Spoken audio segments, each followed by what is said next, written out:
Inheritance. Inheritance का मतलब होता है उर्दू में विरासत। अब ये विरासत क्या चीज़ है और इनहेरिट क्या से बोलते हैं, तो विरासत क्या है कि जब एक शख्स जो है वो फोत हो जाता है तो उसके बाद जो है उसकी जो जायदाद वगैरह है उसको हम डिवाइड जो करते हैं, जो अपने पीछे वो चीज़ें छोड़ के जाता है उसे हम विरासत कहते हैं। तो उसकी डिस्ट्रीब्यूशन होती है जो इस्लाम के कवानीन के मुताबिक होती है।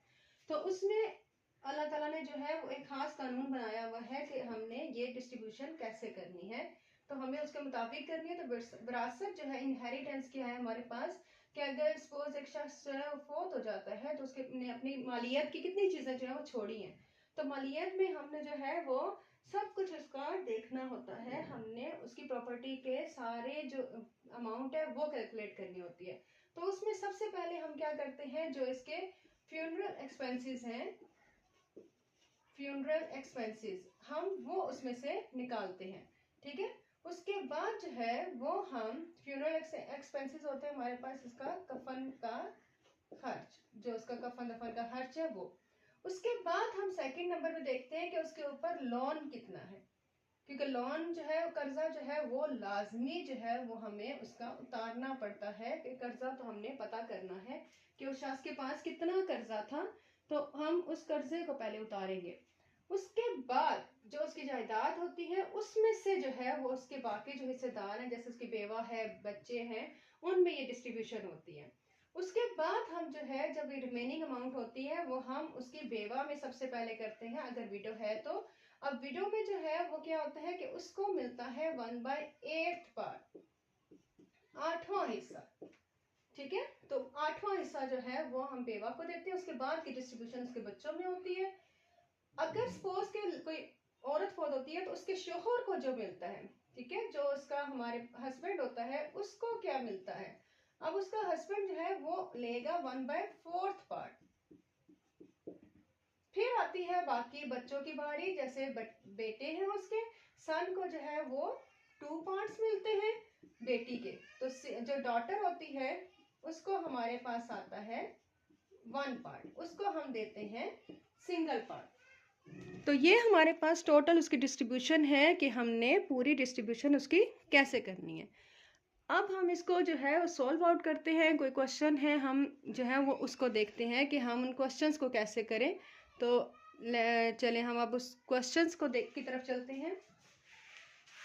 सपोज हमारे पास जो मैथ्स की बुक है ना, जर्नल मैथ्स की बुक, जो हमारी सिलेबस की है, एसएमसी की, मतलब जो हमारे जो सारों का एक जैसा सिलेबस हो गया, तो उसमें हमारे पास जो है वो चैप्टर नंबर 8 है, चैप्टर नंबर 1 सॉरी, और उसमें 1.24 एक्सरसाइज है जिसमें ये मेंशन किया गया है। ठीक है, तो उसमें हमारे पास क्वेश्चन एक है कि suppose Akram left a property. Question हमारे पास है कि अकरम लेफ्ट inheritance of rupees 7,80,000। ठीक है, his funeral expenses are 30,000 and loan is 50,000. Distribute his amount with a widow, 3 sons and 4 daughters। अब हम इसको कैसे करेंगे? ठीक है, तो इसमें हमारे पास क्या है कि सबसे पहले हमें दिया गया है कि 7,80,000 जो है वो उसके पास अमाउंट है टोटल। तो उसके जो कफन दफन में खर्चा हुआ है वो 30,000 का है और जो उसका कर्जा है वो 50,000 का है। तो हमें पहले जो है वो उसकी डिस्ट्रीब्यूशन करनी है कि हम पहले जो खर्चा है वो हम निकालेंगे और उसके बाद जो है वो हम इसको सॉल्व आउट करेंगे। चले अब इसको हम सॉल्व करते हैं कि हमारे पास इसको सॉल्व करने का तरीका क्या है। कि हमारे पास है कि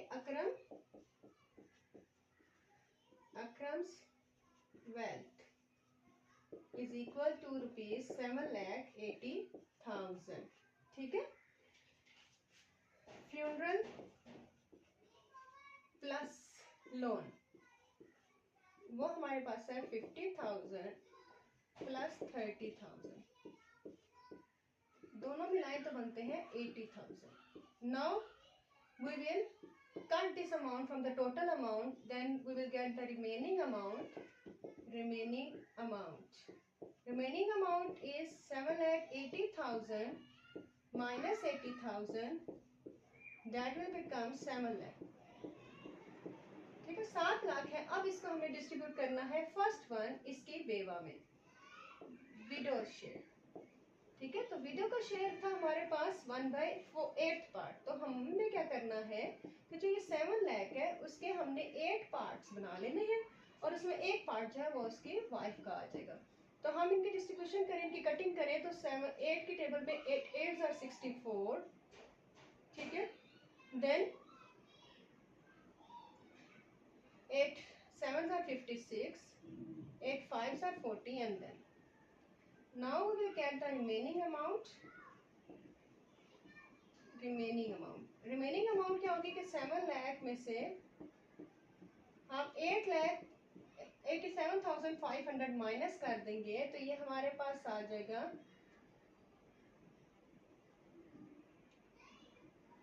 ठीक है. इधर हम करें अगर इसको तो ये हमारे पास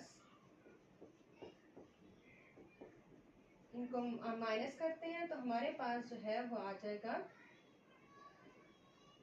61250. ये हमारे पास रिमेनिंग है. अब इस चले अब हम जो है वो हम 3 sons रेशो 4 daughters.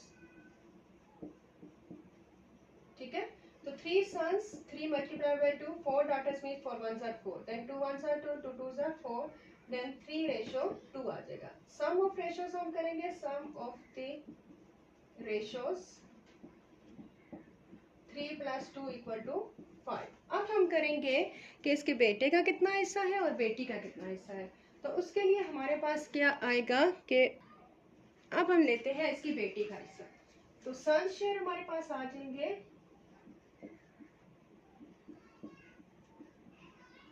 तो ये आ जाएगा 3/5 × 612,500. तो हम 5 से इसकी कटिंग करेंगे, then 5 1s are 5, 5 2s are 10, 5 2s are 10, 5 5s are ठीक है 1,22,500. तो इसको हम 3 से मल्टीप्लाई करेंगे तो ये आएगा, ये हो गया इसके 3 बेटों का हिस्सा 3,67,000. अब हमारे पास है डॉटर शेयर. डॉटर शेयर हमारे पास आएगा 2/5 इसकी है इंटू 612,500. कटिंग तो हमारे पास सेम वही आ जाती है. ठीक है 122,500. तो अब हम जब इसको 2 से करेंगे तो ये आएगा 24,51. ठीक है, तो 2,45,000 जो है वो 4 डॉटर्स का हो जाएगा और 3,67,500 जो है वो 3 सन्स का हो जाएगा.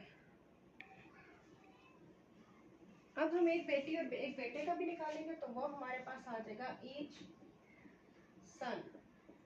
तो ईच सन का हमारे पास आ जाएगा जो इसकी टोटल थी 3,67,500. इसको 3 से डिवाइड करेंगे तो ये हमारे पास जो है वो आ जाएगा. ठीक है, और ईच डॉटर के लिए हमारे पास जो डॉटर्स का टोटल आया था उसको हम जो है वो जितनी डॉटर्स होंगी उनके साथ डिवाइड करेंगे. तो हमारे पास 4 डॉटर्स है तो 4 6 are 4 1s are 4 2s are 4 5s are, then ये हमारे पास जो है वो सिंगल जो है वो इनका आ जाएगा.